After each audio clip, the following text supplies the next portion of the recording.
الله الرحمن الرحيم. الحمد لله نحمده ونستعينه ونستهديه ونسترشده ونعوذ بالله من شرور أنفسنا ومن سيئات أعمالنا. من يهد الله فلا مضل له ومن يضلل فلا هادي له. وأشهد أن لا إله إلا الله وحده لا شريك له وأن محمدا عبده ورسوله. اللهم صل وسلم وبارك على سيدنا محمد وآل سيدنا محمد كما صليت وسلمت على سيدنا إبراهيم وعلى آل سيدنا إبراهيم في العالمين إنك حميد مجيد. أما بعد فإن أصدق الحديث كتاب الله وخير الهدي هدي سيدنا محمد صلى الله عليه وآله وسلم وأن شر الأمور محدثاتها وكل محدثة بدعة وكل بدعة ضلالة وكل ضلالة في النار. Ma'asyiral muslimin rahimakumullah. Marilah sebelum pengajian ini kita bersama-sama membaca salawat dan salam kepada junjungan kita Nabi Muhammad sallallahu alaihi wasallam. Muslimin rahimakumullah. Di hadapan saudara-saudara sekarang adalah diktat yang keempat yang telah kami bagikan pada malam Kamis lalu, namun karena satu lain hal kesempatan untuk mengulasnya adalah pada malam Kamis sekarang ini. Saya harap perhatian saudara-saudara pada isi diktat yang keempat ini, karena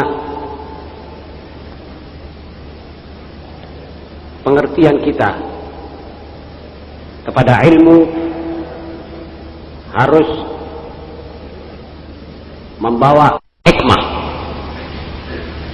Ilmu dan hikmah harus bergandengan. Seorang manusia keparingan hikmah, maka dia adalah diparingi sesuatu yang maha besar artinya. Wa sadaqallahul azim.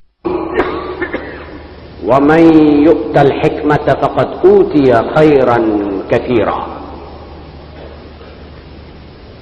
Ilmu itu sendiri merupakan suatu yang berharga. Hati kita wadahnya. Tetapi pertanyaan yang harus kita ajukan, kita punya hikmah apa tidak? Kita keparingan hikmah apa tidak? Kalau tidak, berarti ilmu itu ilmu mati. Ilmu seperti kitab saja. Dan hikmah itu artinya daya dan kemampuan kita bisa memutarkan ilmu yang kita ketahui itu dalam otak dan pikiran kita, dalam roh, dan dalam seluruh anggota tubuh kita. Itulah yang dikatakan hikmah. Dan itu adalah esensinya ilmu pengetahuan. Khusus ilmu pengetahuan tentang agama. Ilmu pengetahuan yang merupakan suatu yang harus diyakini. Sebab apa? Sebab semua yang di hadapan kita ini akan mengatakan kepada si muslim, inilah keyakinanmu. Dan inilah yang harus kau yakini melalui Quran dan sunnat Nabi Muhammad sallallahu alaihi wasallam. Jadi kita mungkin ada ilmu, tetapi tidak semua kita mendapat hikmah. Artinya mendapat kekuatan batin untuk memutarkan ilmu itu berupa suatu yang wujud, yang jelas, bisa dilihat, bisa dirasakan. Ma'asyiral muslimin dan muslimat rahimakumullah. Orang sekarang bertanya, yang mana yang dikatakan muslim? Mana masyarakat muslim itu? Masyarakat muslim sudah sirna. Nama Islam banyak, tetapi yang dikatakan muslim sejati itu yang mana? tanda tanya ini belum pernah terjawab, kecuali kalau umat Muhammad sallallahu alaihi wasallam betul-betul nenuun minta hikmah, minta suatu kekuatan batin dan kemauan yang serius untuk menjalankan ilmunya. Ma'asyiral muslimin, khususnya kaum pemuda,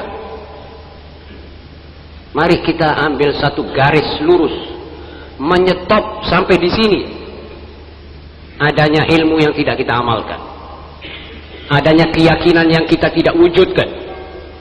Perlunya apa saudara meyakini bahwa Muhammad SAW suri teladanmu kalau engkau tidak teladani dia?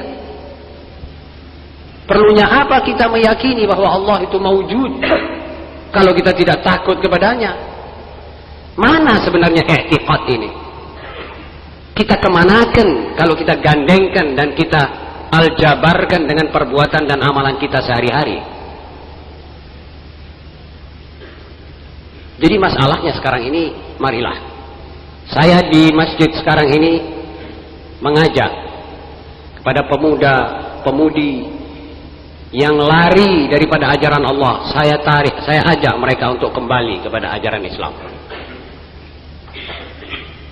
Kepada pemuda-pemudi dan orang siapa saja yang merasa berdosa, saya ajak, mari kita sama-sama bertobat. Sebab Nabi Muhammad SAW mengajarkan kepada kita, pintu taubat Allah tidak pernah ditutup. Ini artinya rahmah. Yang lari, mari kembali. Yang berdosa, mari bersama-sama taubat. Yang lupa, mari sama-sama ingat.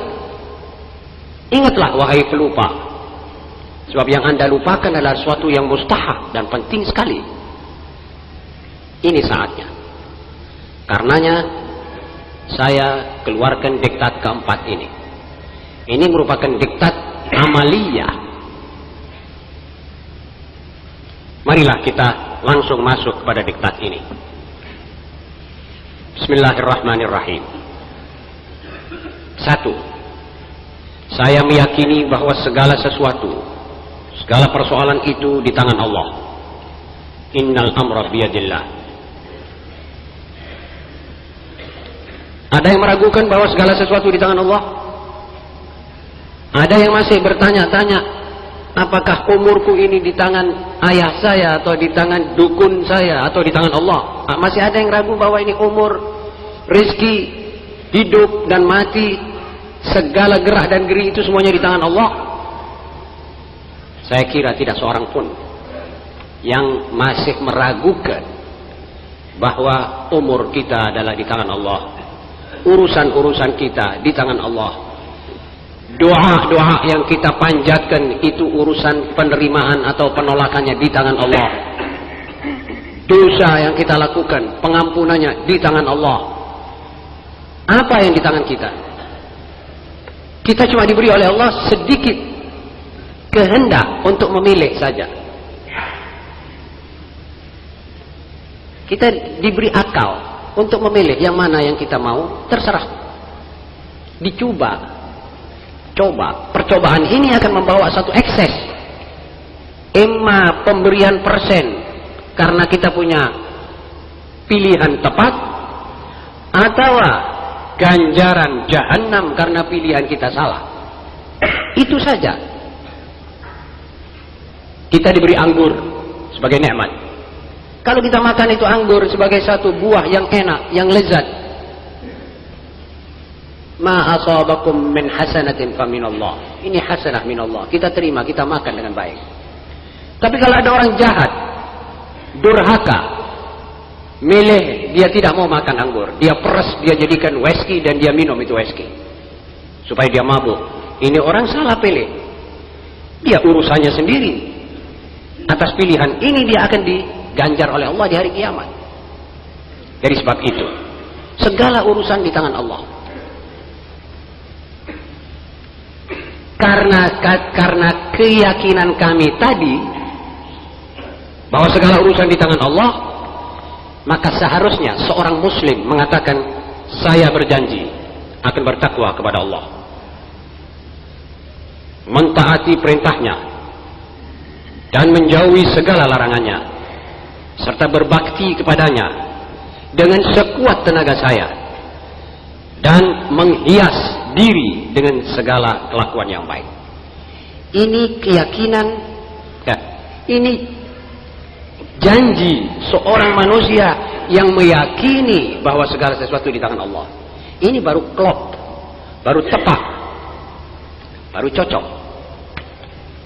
Kalau yang meyakini segala sesuatu di tangan Allah, kalau dia sakit dia pergi ke dukun, kalau dia minta rezeki dia pergi kepada seorang, saya ini tidak ada rezekinya, tolong saya kasih ono apa-apa supaya saya bisa dapat rezeki, kasihkan kepada saya apa-apa supaya majikan saya sayang kepada saya. Ini orang tidak percaya bahwa segala sesuatu di tangan Allah, atau kurang mantap keyakinannya itu. Dua-duanya tidak baik.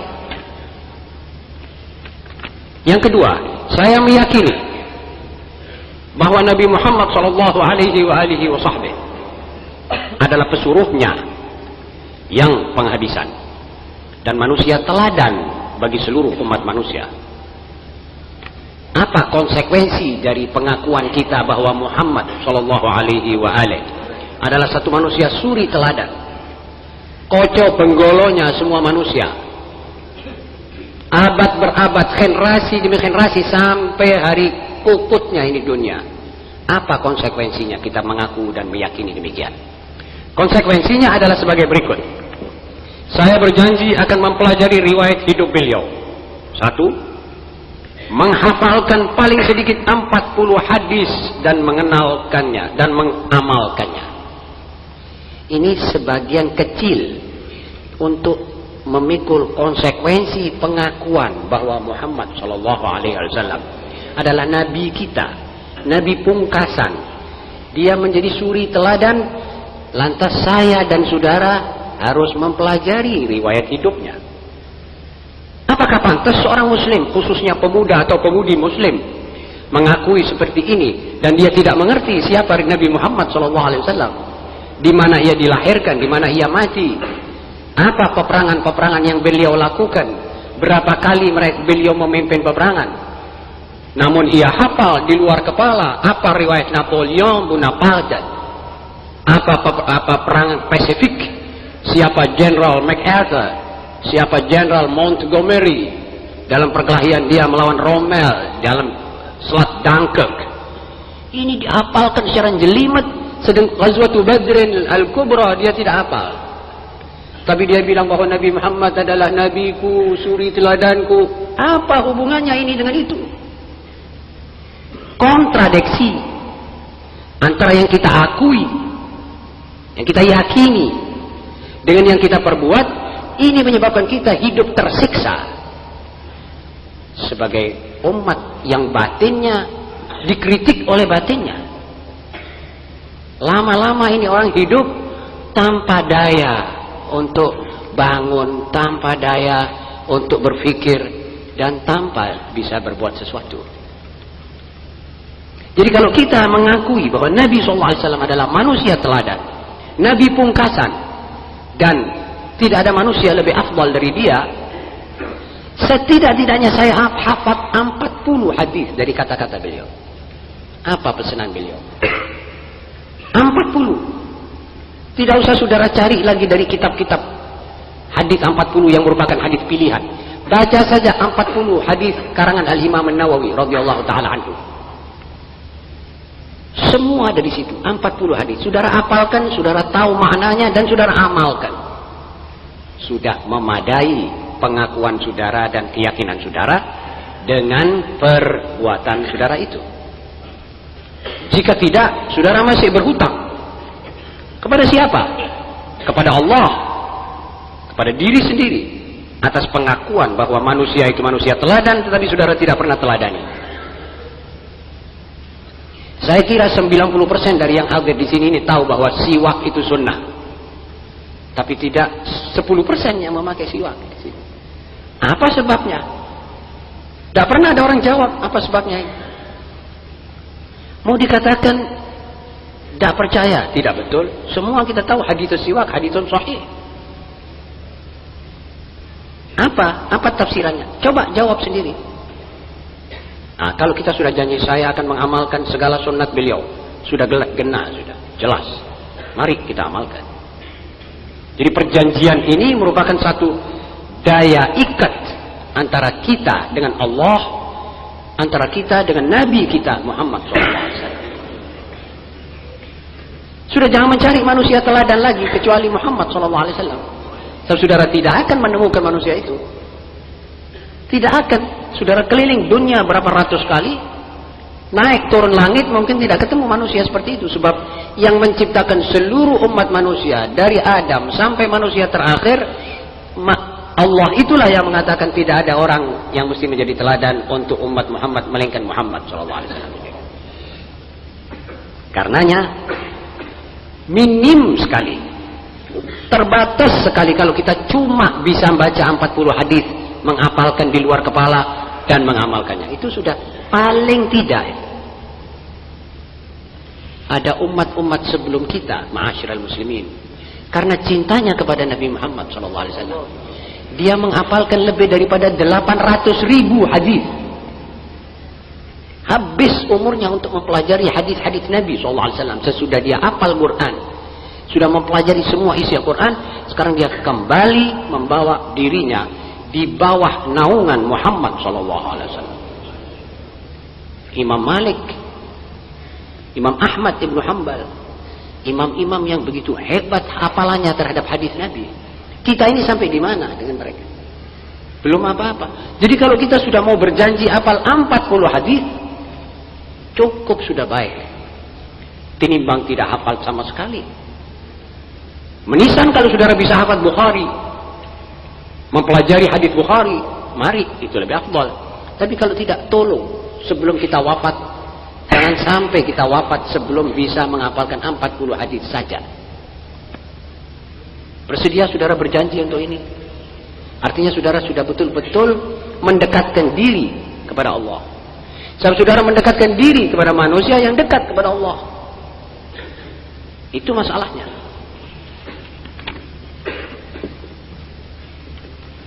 Ketiga, saya meyakini bahwa kitab suci Al-Quran adalah wahyu Allah pada seluruh bangsa manusia di segala ruang dan waktu. Ini keyakinan kita. Dan hampir saya bisa katakan bahwa kitab Al-Quran ini sebetulnya saja, kalau dinilai isinya, maka Al-Quran bukan kitab umat Muhammad toh. Sebetulnya Al-Quran ini adalah kitab seluruh umat manusia. Baik yang sudah menerimanya, mengimankannya seperti kita, maupun yang masih belum. Seperti orang-orang di Soviet Uni, di RRC, di London yang belum mengimankan. Tapi itu kitab pasti untuk mereka juga. Sampai berapa lama mereka mau siwa-siwaan dengan Al-Quran atau mau memboikot Al-Quran? Coba. Kebutuhan hidup mereka akan memaksa mereka datang mencari Al-Quran pada satu waktu nanti. Dan saya kira tidak lama lagi. Sungguh orang itu berdosa kalau dia memerangi Al-Quran atau menghalang-halangi Al-Quran ditafsirkan dan diterjemahkan orang. Sungguh orang-orang itu akan mendapatkan satu malapetaka. Orang yang memerangi umat yang memikul Quran. Sebab ini memikul kebenaran, mengemban hak. Kita sekarang meyakini bahwa Al-Quran adalah kitab untuk seluruh umat manusia. Lantas orang bertanya, apakah Anda sering membacanya? Perkara menghafalkannya di luar kepala nanti dulu. Baca apa tidak Quran tiap hari? Ini sudah minim. Suatu yang paling sedikit kita kerjakan. Ada satu orang hafal Quran itu dalam 3 hari sekali. 3 hari sekali. Berarti 10 juz rata-rata tiap hari. Saya tahu saudara akan berat kalau berjanji membaca 10 juzan satu hari. Kita mungkin mau cari nafkah, mau itu, mau ini. Tetapi saudara mau apa tidak mau menjadikan waktu sedikit untuk membaca Quran. Seorang pemuda Bagaimana akan mencari cahaya dalam hatinya? Bagaimana hatinya akan padang kalau dia tidak pernah memegang Al-Quran sama sekali? Tidak pernah menyentuh Al-Quran. Dari mana dia akan mencari cahaya? Daripada dia mencari nur. Sedang nur adalah nurullah. Wa man lam yaj'alillahu lahu nuran fama lahu min nur. Kalau Allah tidak menjadikan, tidak memaringi seseorang manusia cahaya, maka dia tidak mungkin akan menemukan cahaya di dalam hidupnya. Cahaya itu bukan cahaya lampu yang kita nyalakan. Cahaya itu adalah cahaya yang memadangkan jiwa dan roh. Itu cahaya yang mahal harganya. Itu lebih mahal daripada cahaya laser dan cahaya gamma. Itu cahaya nur. Sebab itu daripada Allah. Tahukah kita bahwa nama Allah itu adalah nur? Di sini. Karena itu kita berjanji sebagai berikut. Saya berjanji akan menyediakan waktu walau setengah jam setiap hari untuk membaca kalam Allah, Al-Quran itu. Setengah jam. Setengah jam itu kalau lancar bisa merupakan 1 juz. Jadi saudara hatam tiap 30 hari. Saudara baca doa hatam Quran tiap 30 hari. Kalau kurang lancar ya bisa 3/4 juz. Kalau tidak lancar ya setengah juz, setengah jam. Jadi hatamnya saudara 20 hari sekali, 2 bulan sekali. Apa arti membaca Al-Quran? Arti yang tersirat dalam membaca Quran adalah saudara membaca surat kiriman Allah kepada saudara. Masalah ngerti tidak ngerti masalah kedua. Tapi surat itu harus saudara baca. Karena surat itu bukan daripada seorang manusia seperti saudara. Saya kan pernah bicara, bayangkan kalau Pak Soeharto, Pak Presiden menulis surat kepada salah satu orang di antara kita. Dan kebetulan ditulisnya dengan bahasa Kawi atau Sanskrit. Tapi alamatnya jelas. Fulan bin Fulan, alamat ini, rumah nomor ini. Bahkan dengan pesuruh dan kurir. Apakah mentolo saudara taruh itu surat karena saudara tidak mengerti, saudara taruh di rak saja? Padahal kurirnya saudara kenal. Apakah tidak sampai saudara menanyakan apa isinya surat ini? Oh, saya tidak mengerti. Tanya orang-orang yang ngerti bahasa Kawi itu mana? Oh, itu, tanya. Tolong saya terjemahkan surat ini. Barangkali saya dipanggil ke istana untuk diberi kedudukan atau duit atau apa. Bisa saja. Atau saya mungkin dipanggil untuk sesuatu masalah yang lebih besar dari itu. Untuk diangkat menjadi duta atau apa. Mesti seorang manusia biasa membayangkan demikian. Tapi ini surat dari presiden. Ya itu yang mungkin bisa diterima dari presiden. Setidak-tidaknya dia menikmati ketemu dengan presiden, beraudensi, berbicara seberapa jam, 10 menit, pulang ke rumah. Jadi biasa juga seperti biasa. Tetapi alangkah dangkalnya pikiran seorang manusia yang tahu bahwa Quran kalamnya zat yang menciptakan segala sesuatu yang ada di dunia ini. Sudah diakui oleh lawan dan kawan. Bukan umat Islam saja yang mengatakan bahwa Al-Quran ini adalah kalam Allah. Orang-orang sekarang ini yang dikatakan ahli-ahli ilmiah, yang tidak beragama, yang free thinker, atau dalam bahasa Inggris free thinker, ini orang-orang mengakui bahwa kalimat-kalimat yang ada dalam kitab Al-Quran tidak mungkin dikarang oleh manusia.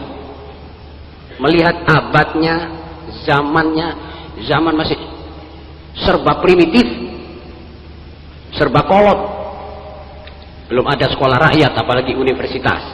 Tapi bagaimana orang bicara tentang isi kandungan, ilmu kebidanan, ilmu perbintangan, ilmu arsitektur, ilmu-ilmu yang begitu tinggi, ilmu bahasa-bahasa sampai bahasa hewan, bahasa manuk, bahasa ajib. Ini tidak mungkin dikarang oleh manusia. Pakai tantangan lagi bahwa tidak ada manusia bisa menciptakan seperti ini. Dari mulai diturunkan sampai hari kiamat. Dan nyatanya 1400 tahun sampai sekarang tidak ada orang menciptakan Al-Quran. Hukumnya sudah tinggi, hukum tinggi. Dan bisa dinilai dengan segala otak dan segala ilmu. Bahwa itu cocok. Orang-orang yuris, apukat, SH, dunia ini tidak mungkin akan menciptakan hukum faraid yang lebih daripada faraid yang ada dalam Al-Quran. Pembagian waris. Lebih adil, lebih baik daripada ini. Lantas apa? Artinya ini tidak mungkin dikarang oleh seorang kepala, seorang manusia. Betapapun cerdasnya otak manusia itu. Apalagi manusia itu kebetulan buta huruf. Ya sudah jelas bukan dia punya kata-kata ini. Bagaimana besi kalau diramu dicampur dengan ini merupakan kekuatan pembangunan jembatan dan bendungan-bendungan seperti di surat Al-Kahfi, cerita Dzulqarnain. Siapa yang bisa mengarang seperti ini? Kalau tidak Allah sendiri. Dan pakai dijanji. Ayo siapa yang bisa membuat seperti ini? Kalau di zaman Nabi tentang bahasanya ditekankan untuk ditentangkan, dipertentangkan kepada kaum Quraisy. Sekarang ini juga tentang ilmiahnya. Siapa ini? Masih ada ilmu pengetahuan Al-Quran yang masih sekarang ini belum diketemukan orang. Seperti bahasa burung, bahasa semut. Itu semut berbicara kata Al-Quran. Dan ada alfabetnya, ada ABC-nya. Ayo siapa yang bisa menyusun bahasa semut? Siapa yang mau menyusun bahasa manuk gelatik? Siapa yang sudah kober dan sanggup? Tapi sudah jelas ilmu pengetahuan tentang itu sudah ada dalam Al-Quran. Masyarakat manusia belum ketemu sampai sekarang, ya silahkan. Mungkin abad kemuka sudah bisa. Tapi sudah jelas Al-Quran mendahului. Ruang angkasa, orang pergi terbang ke sana ke sini. Siapa yang memulai membuka bukunya? Pengetahuan itu. Bos orang muslim tidak gawok, tidak kagum kalau ada orang terbang ke bulan itu. Itu bukan apa-apa. 1400 tahun sudah ada dalam kitabnya. Cuma karena kita di dep sana, disingkirkan sini, digeser sana, dikeroyok situ sampai tidak sanggup membuat apa-apa. Malah kita dijauhkan dari kitab ini oleh dunia barat dan timur. Hati-hati kita perlu barat. Karena pengetahuan dan plan serta aturan-aturan dan ajaran-ajaran cara ngajar di sekolah-sekolah itu dari barat, maka saudara tidak ngerti kitab ini. Menang barat. Yang sebagian daripada kita kadang-kadang mau membela, jangan barat saja yang digasak. Apanya kebudayaan barat seperti begitu itu? Coba tidak ada kebudayaan barat, umat Islam tetap kuat. Umat Islam tetap bisa mengerti Al-Quran dan isinya. Dan akan bisa menambah ilmu pengetahuannya yang pernah dibuat oleh umat Islam pada kira-kira 800 tahun yang dahulu. Ilmu kedokteran, siapa yang menyebarkan? Umat Islam. Dari mana sekolahnya? Dari sini. Ilmu perbintangan, siapa yang menyebarkan? Umat Islam. Dari mana sumbernya? Ya dari kitab ini. Tidak ada universitas waktu itu. Ilmu aljabar, siapa yang mulai menciptakan ilmu aljabar? Umat Islam.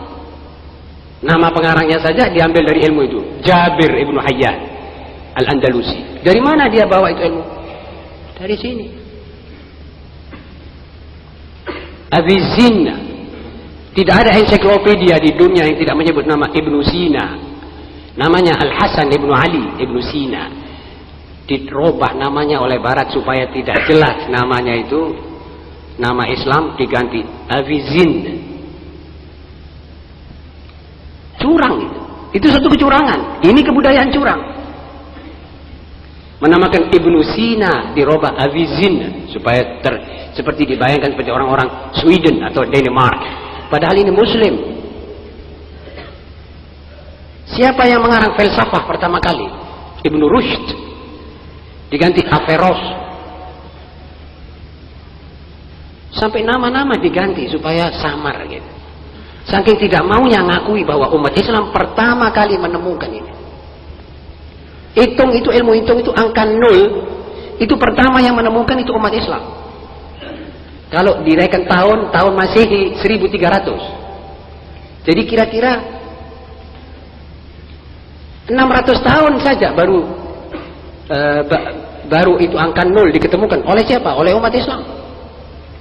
Dari angka 0 itu umat Islam maju lagi ke depan membawa ilmu hitung secara rumus CO2 apa 2 itu umat Islam. Kita tidak tahu. Kenapa tidak tahu? Kita tidak belajar. Kenapa tidak belajar? Lawang kurikulum kita ada itu semua. Belajar dari mana? Kita bukan nabi, kita tahu. Kalau kita tidak kembali kepada sejarah Islam, dan sejarah Islam adalah sejarah manusia pertamanya, Muhammad SAW. Pelajari sejarahnya manusia itu. Pelajari sejarah sahabat manusia itu. Nanti saudara mempunyai kepribadian sebagai muslim. Tidak gampang niru. Tidak gampang kena penyakit lataisme. Dan tidak gampang kena pengaruh sana dan sini. Karena saudara sudah kuat. Fondasi. Dan ada.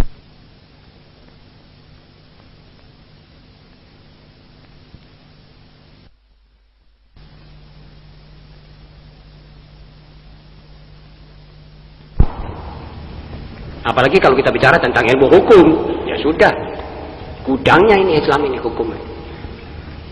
Maaf saya gunakan gudang itu karena sudah tidak bisa diperkirakan banyaknya hukum. Buku-buku fikih itu kalau dipreteli merupakan jilid-jilid barangkali penuh masjid ini, cuma ilmu fikih tok. Dan ditumpuk dari bawah ke atas, ini penuh semua ini, peres. Dan saya tidak melebih-lebihkan, insya Allah tidak melebih-lebihkan.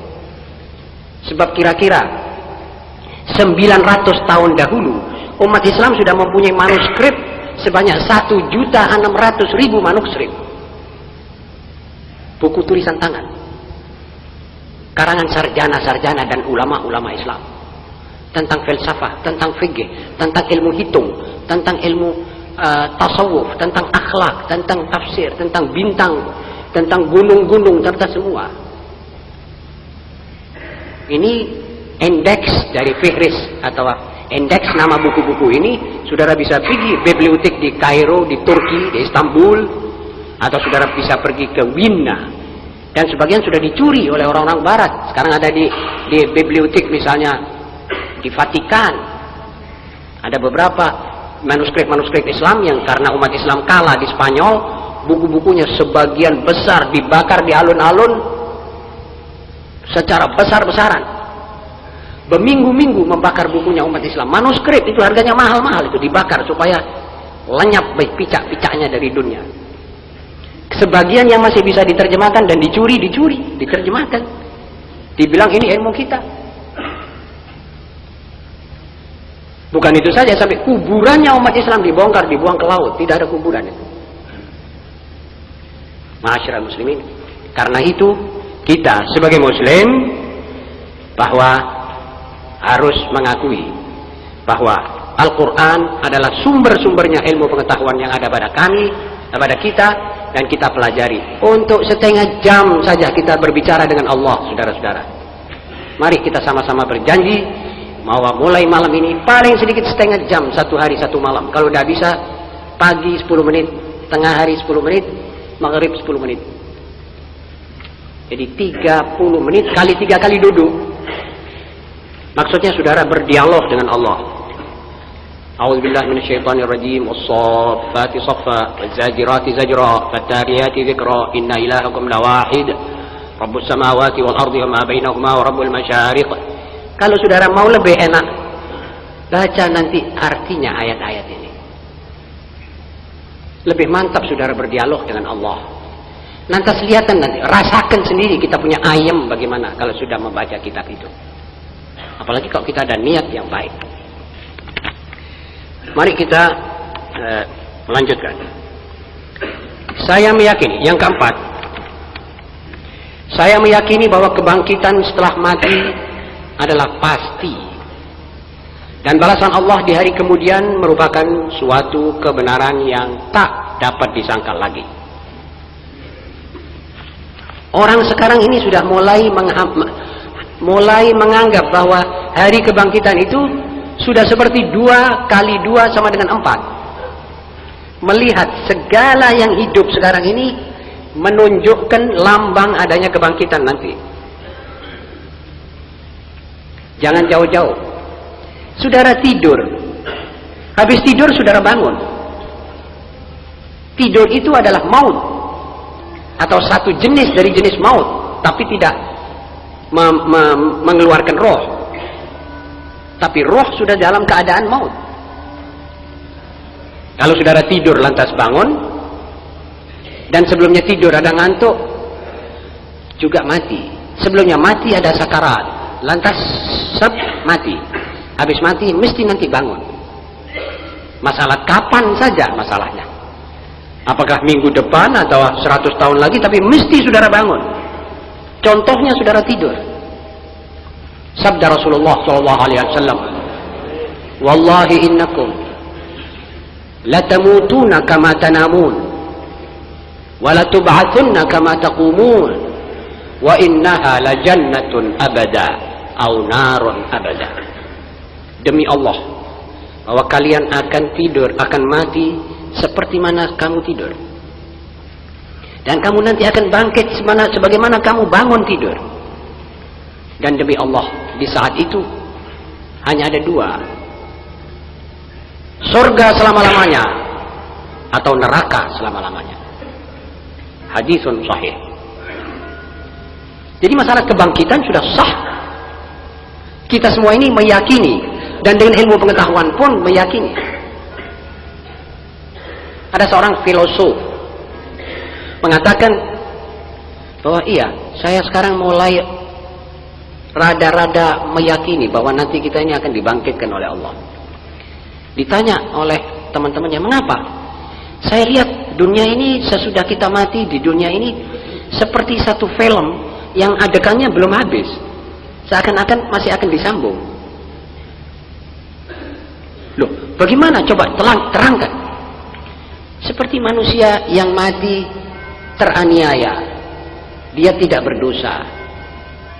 Bagaimana caranya dia minta balas, mau membalas, tidak ada kesempatan. Jadi dia mati. Oh, kalau begitu masih ada sambungan dari hidup ini nanti untuk ngepurkan balasan tadi. Dia bilang seorang zalim hidup dengan penuh kezaliman dan sampai mati tidak dapat perhitungan karena orang takut memperhitungkan dia. Lalu dia mati. Apakah sudah enak-enakan begitu saja? Kalau begitu ini adegan-adegan ini masih ada sambungannya. Jadi sekarang ini filosof, orang tidak beragama ini. Cuma ngerasa-rasakan saja dengan pikirannya yang baik. Kalau begitu benar apa yang dikatakan oleh Muhammad, bahwa hidup ini masih ada sambungannya nanti. Wa amma, kalau kita sudah yakin, kita tidak ragu lagi. Dari rukunnya iman, saudara percaya dengan apa? Dengan hari akhirat. Saudara tidak sah iman saudara kalau saudara tidak percaya dengan hari akhirat. Ya, saya sekarang masih belum yakin. Loh, mesti saudara cari ilmunya sampai saudara yakin. Tidak boleh saudara tetap tinggal tidak percaya bahwa nanti saudara akan dihadapkan di muka Allah di hari akhirat. Jadi al-yaumil akhir salah satu daripada rukun iman. Nah, sekarang yang sudah seperti kita ini meyakini bahwa kita nanti akan berhadapan dengan hari kiamat. Itu apa pantasnya kita lakukan? Apa seharusnya kita lakukan? Dengarlah apa yang mesti kita janjikan kepada Allah. Saya berjanji akan berbuat segala kebaikan. Apa sebab? Sebab saya berjanji berbuat kebaikan karena saya tahu bahwa saya kalau berbuat baik akan diperseni oleh Allah nanti. Diganjar. Satu mungkin berganjar paling apes 700 kali. Ila 700 dha'f. Ila ma la nihayah. Kenapa kita tidak berbuat baik? Kalau saya bawa contoh sekarang, ada satu bank di Surabaya. Umpamanya ada satu bank di Surabaya. Dia mengumumkan di surat-surat kabar, barang siapa menyimpan 1 rupiah di bank saya ini, akan saya kasih rente 1 juta rupiah. Jadi 1 dikasih 1 juta. Apa kita tidak balapan pergi ke bank itu untuk memasukkan segala yang kita miliki di dalam bank itu? Dengan perhitungan kita akan dapat 1 juta. Bukan 1.000, 1 rupiah 1 juta. Sedang Allah Subhanahu wa taala punya balasan Bukan begitu, lebih lagi dari itu. 2 rakaat saudara sholat masih fajar sebelum sembahyang subuh. 2 rakaat sunat, saudara dinilai 2 rakaat itu lebih mahal harganya daripada dunia dengan isinya. Rakaata Rasulullah SAW bersabda, rakaatal fajri khairun minad dunya wa ma fiha. Ya apa ini? Ini satu berapa ini? Mungkin 1 rupiah 11 miliar ini. Masih belum lagi. Lah kenapa kita tidak sholat 2 rakaat sunat al-fajr? Mungkin karena malas, mungkin karena ya sembrono. Ini salah. Karenanya masyarakat Islam tidak timbul-timbul, tidak ada orang yang kenal. Mana yang dikatakan muslim ini? Kita cuma meyakini melulu, tidak pernah memikul konsekuensi dari keyakinan itu. Tidak ada artinya keyakinan itu lantas. Jadi saya berjanji akan berbuat segala kebaikan dan menjauhi setiap larangannya. Apa sebab pula kita mesti menjauhi larangannya? Sebab kita nanti karena kita yakin bahwa kita akan dibangkitkan di hari pembalasan, maka larangan yang kita terjang kita akan diganjar pula. Diganjar dengan ganjaran yang sesuai dengan pelanggaran itu. Seperti saudara melanggar lalu lintas, saudara didenda atau dicabut rebues saudara, atau saudara dikurung atau macam-macam. Itu juga ada denda, ada konsekuensi dari hukuman saudara melanggar ini. Karenanya kita janji tidak melanggar. Sesuai atau tidak dengan keyakinan bahwa kita percaya pada hari kiamat? Sesuai. Kalau tidak begini malah tidak sesuai.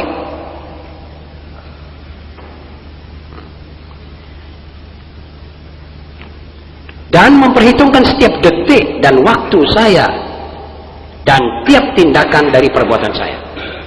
Orang yang tahu bahwa umurnya itu kalau diisi dengan kebaikan akan diganjar dengan perbandingan-perbandingan seperti tadi. Kenapa dia buang waktunya cuma-cuma dan percuma? Apa alasan kita membuang waktu kalau kita tahu bahwa kita ini akan diganjar kalau kita isi waktu itu dengan zikir, dengan belajar, dengan amar ma'ruf nahi mungkar dan sebagainya? Kenapa kita tidak isi? Tahukah kita kalau kita mengatakan subhanallah wa bihamdih, subhanallahil azim, wala haula wala quwwata illa billahil aliyil azim, subhanallah bihamdih, subhanallahil azim, wala haula wala quwwata illa billahil aliyil azim. Ini ada rekenannya, ada ganjarannya, ada pahalanya. Apalagi kalau kita bunyikan ini zikir dengan pengertian maknanya. Kalau kita sholat, tidak ada kerja, kita pergi ke kamar mandi, ambil wudhu, menghadap sholat. Pertama, perasaan kita akan lezatnya kita berhubungan dengan Allah, ini luar biasa. Ngiras, melatih diri bagaimana kita khusyuk dalam sholat. Ini perlu latihan. Salah satu daripada ahli tasawuf, saya lupa namanya, insya Allah saya cari namanya. Dia bilang saya melatih diri untuk khusyuk salat ini 20 tahun. Sesudah 20 tahun saya mulai merasakan kalau masuk salat seperti saya masuk taman yang indah dengan serba yang kuinginkan di situ. Keadaan begitu itu 20 tahun saya lakukan, baru saya mati.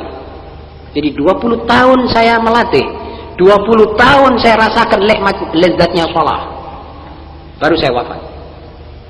Dia utarakan ini di waktu-waktu dia hampir mati. Dia bilang mungkin saya tidak bisa sembuh penyakit saya, tetapi saya syukur wahai anak-anakku, 20 tahun ayahmu melatih dirinya untuk khusyuk dalam sholat, training terus. Tapi sesudah itu 20 tahun ku rasakan nikmatnya orang sholat. Cukup.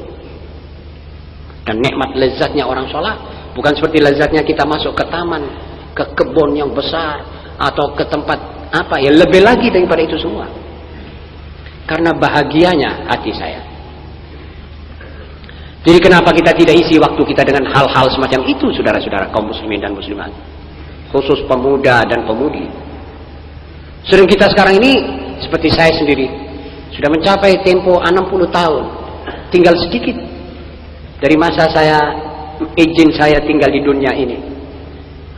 Tunggu apa? Kalau kita dan orang-orang sebaya dengan saya ini tidak cepat-cepat sekarang ini, agak berkeras dan ngotot untuk beramal yang baik, mengisi waktunya dengan yang baik, dan berjanji untuk mengerjakan segala kebaikan. Masalah sekali-sekali kita lupa menerjang larangan, kita cepat-cepat minta maaf kepada Allah, selesai. Jadi tindakan dan perbuatan pelanggaran kita harus jauhi semua, mutlak, demi kepercayaan kita bahwa kita akan dibangkitkan kelak dan dibalas. Yang kelima, saya meyakini bahwa agama Islam itu adalah suatu tata hidup dan tata hukum yang lengkap, meliputi segala segi kebutuhan umat manusia di dunia sampai di akhirat. Islam ini sebetulnya sudah lengkap. Jadi untuk mengatur umatnya dan hampir seluruh dunia dan di luar umatnya, kalau mau diatur dengan Islam masih bisa. Sebagaimana masa yang pernah lampau, yang pernah umat manusia diatur menurut hukum al-Islam. Tidak satu orang pun merasa dia dianiaya atau dizalimi. Agama-agama lain ditempatkan tempat yang pantas bagi mereka. Waktu Islam sampai kepada Spanyol, bukan tidak ada gereja di Spanyol. Spanyol penuh dengan gereja. Waktu Islam sampai di Sungai Loire di Prancis, Prancis penuh dengan kaum Nasoro yang hidup aman, rukun dengan umat Islam. Karena mereka masing-masing berbuat menurut syariatnya. Dan tidak pernah dalam sejarah Islam umat Islam memaksakan orang di luar Islam untuk masuk Islam. Tidak pernah. Sebab dalam kitabnya ini mengatakan la ikraha fiddin, tidak boleh ada paksaan dalam agama. Apa sebab? Sebab agama ini masalah kepercayaan. Kalau orang belum yakin, jangan kesusu saudara seret untuk pastikan yakin. Nanti dia yakin untuk di muka saudara. Tidak bisa itu. Jangan saudara jejeli dia beras atau nasi atau duit atau apa. Percuma, saudara suap, ini orang Islam atau orang kafir, saudara suap untuk masuk Islam dengan fulus. Mereka akan kembali lagi. Atau dia terima fulus tetapi imannya masih tetap kepada agamanya. Orang Islam dikasih 1 karung beras lalu dia masuk agama lain. Apakah betul agama lain itu dianut? Mestinya orang-orang penyebar agama lain ini tidak mudah terus percaya. Kalau dia orang itu cerdas. Sebab ini agama tidak bisa dijual belikan. Agama ini adalah kepercayaan. Jadi mesti masuk dalam hati itu secara seret. Baru dia nerima agama itu. Sekarang umpamanya orang-orang profesor di Eropa masuk Islam. Apa ada umat Islam mengasih dia orang duit? Dia orang kaya. Tapi karena keyakinan mereka masuk agama Islam. Sekarang Islam tersebar luas di Eropa, di negeri Jepang, dan lain-lainnya. Itu karena keyakinan mereka akan kebenaran ajaran Islam. Karena itu, mereka tidak pernah masuk Islam karena dipaksa. Dan Islam sendiri tidak pernah menyuruh umatnya memaksa golongan lain untuk masuk Islam. Karena itu sebenarnya tidak ada alasan untuk mengejar-ngejar Islam di mana-mana. Islam ini agama damai. Betul saudara-saudara? Lihat sejarahnya kalau tidak percaya. Sejarahnya yang tidak dipalsu oleh lawannya. Kalau lawannya saya menganggap Islam ini adalah biadab, menganggap Nabi Muhammad adalah kepala perampok. Allahumma sholli wa sallim alaihi. Begitu menurut ajaran-ajaran dan aturan tulisan orang-orang di luar Islam. Itu jangan ambil dari sumbernya saja. Kebetulan sumbernya masih utuh dan otentik. Boleh kita cari dari sumbernya ini. Apa ajarannya? Baru kita bisa nilai. Baru kita bisa percaya. Ma'asyiral muslimin. Kelima, yaitu saya meyakini bahwa agama Islam itu adalah suatu tata hidup, way of life. atau dalam bahasa Arabnya nizam hayat, dan tata hukum yang lengkap, meliputi segala segi kebutuhan umat manusia di dunia sampai ke akhirat. Inilah yang kita yakini dan seharusnya kita yakini, karena dia memang sesuatu yang tidak lagi diragukan, bukan oleh umat Islam sendiri, tetapi oleh lawan-lawan umat Islam dalam seminar-seminar hukum internasional yang diadakan di Tokyo dan seminar-seminar hukum internasional Islam yang diadakan di Paris, ibu kota Prancis, dan seminar-seminar hukum di negara-negara Afrika. Semuanya mengakui bahwa hukum Islam adalah hukum paling lengkap dan paling progresif dan jitu. Pengakuan ini adalah dari lawan-lawan Islam, apalagi kita yang seharusnya mendukung dan menjalankan hukum itu.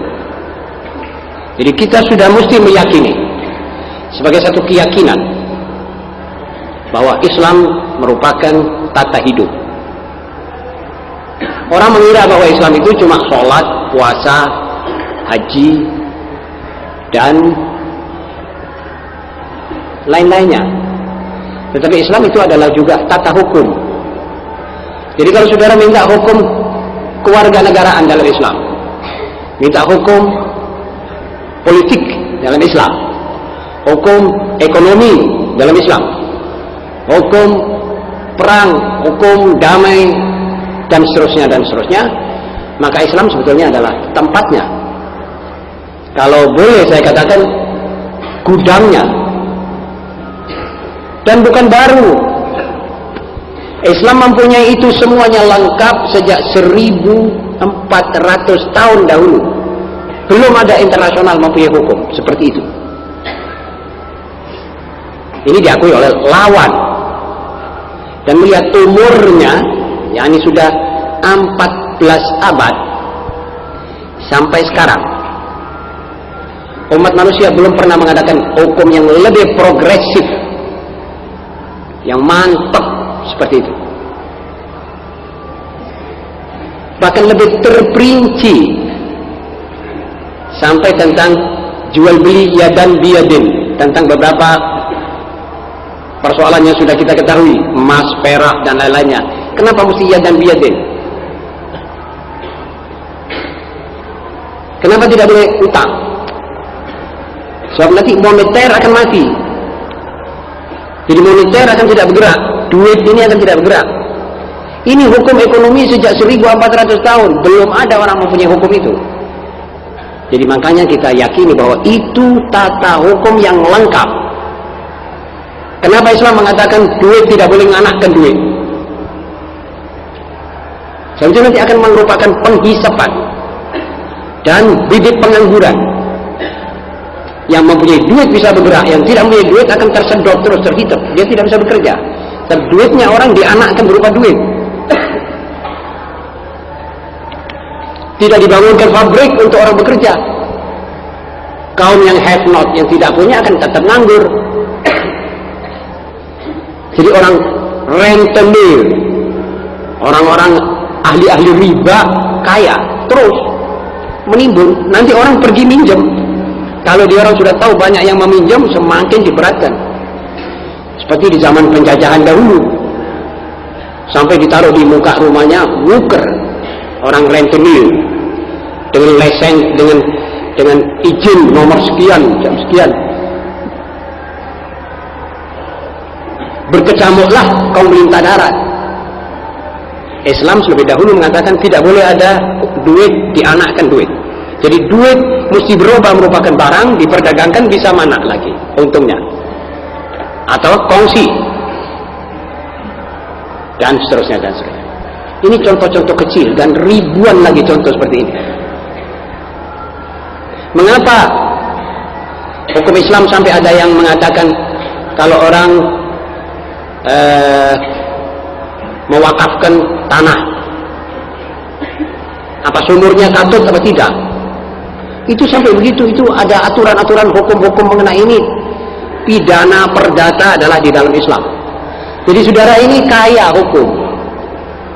Cuma sayang, seperti mana saya katakan dalam minggu yang lalu, kita ini oleh golongan lawan tidak diperkenalkan kepada hukum kita, diperkenalkan kepada hukumnya dia, supaya kita menyanjung dia, mengatakan dia inilah yang menciptakan hukum.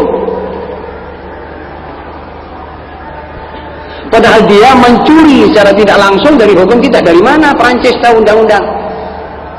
Kita jawab dengan jelas, waktu Napoleon menjajah Mesir, dia kumpulkan ulama Azhar, mengadakan dialog, dan sekretaris-sekretarisnya yang mencatat, merupakan beribu masalah. Itulah yang sekarang dipakai untuk undang-undang pidana dan perdata Prancis. Satu bukti untuk ini, saya mempunyai satu kitab 4 jilid, hukum Islam dibandingkan dengan hukum Prancis, dikarang oleh Sayyid Abdullah Hussein. Jadi ini semuanya adalah merupakan satu ambilan saja. Sumbernya itu sini. Bagaimana kita bisa tahu hukum kita kalau kita dari kecil tidak pernah dikenalkan oleh fikih?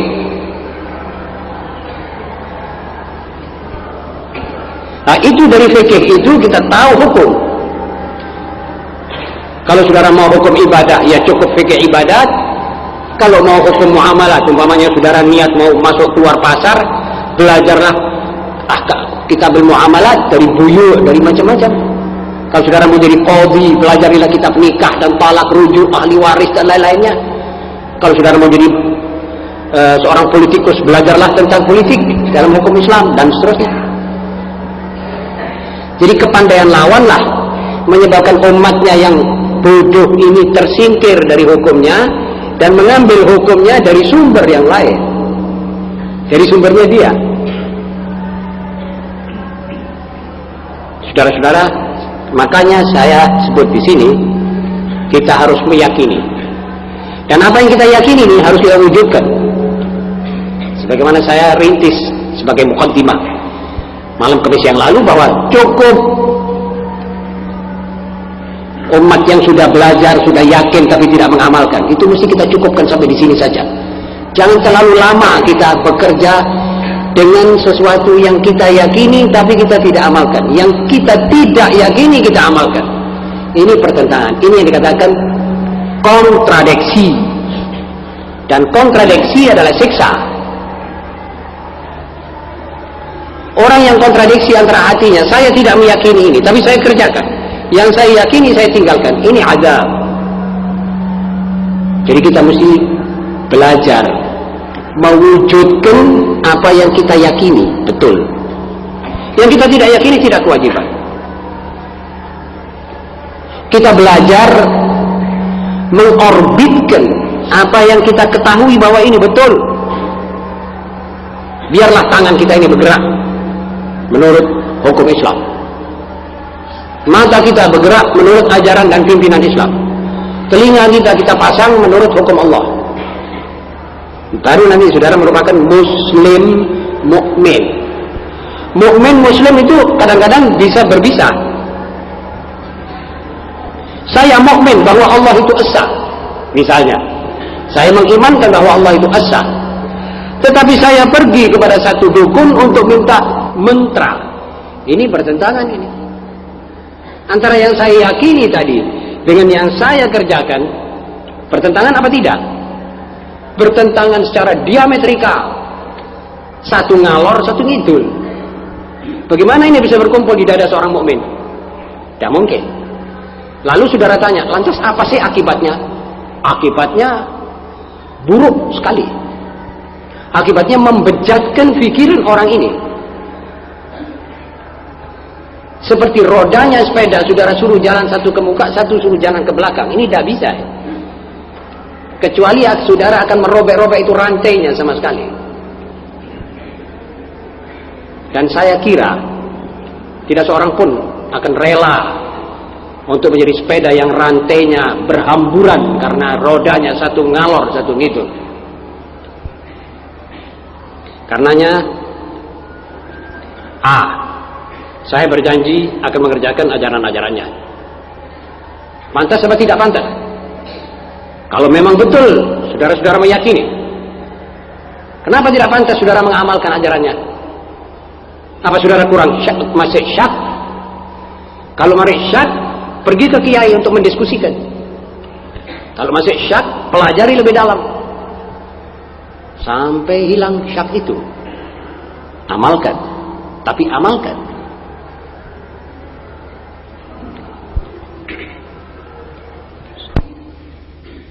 Takut entel. Orang yang mau rubuhkan negara, dia takut entel, itu logis. Nah, kenapa kita berbuat dosa tidak takut kepada Allah? Jadi itu sebetulnya mesti ada takut dan berharap. Narju wa nakhaf. Mudah-mudahan kita termasuk orang yang bisa menseimbangkan antara takut dengan khauf, antara khauf dengan raja, sehingga kita termasuk ibadullah shalihin. Yang kedua,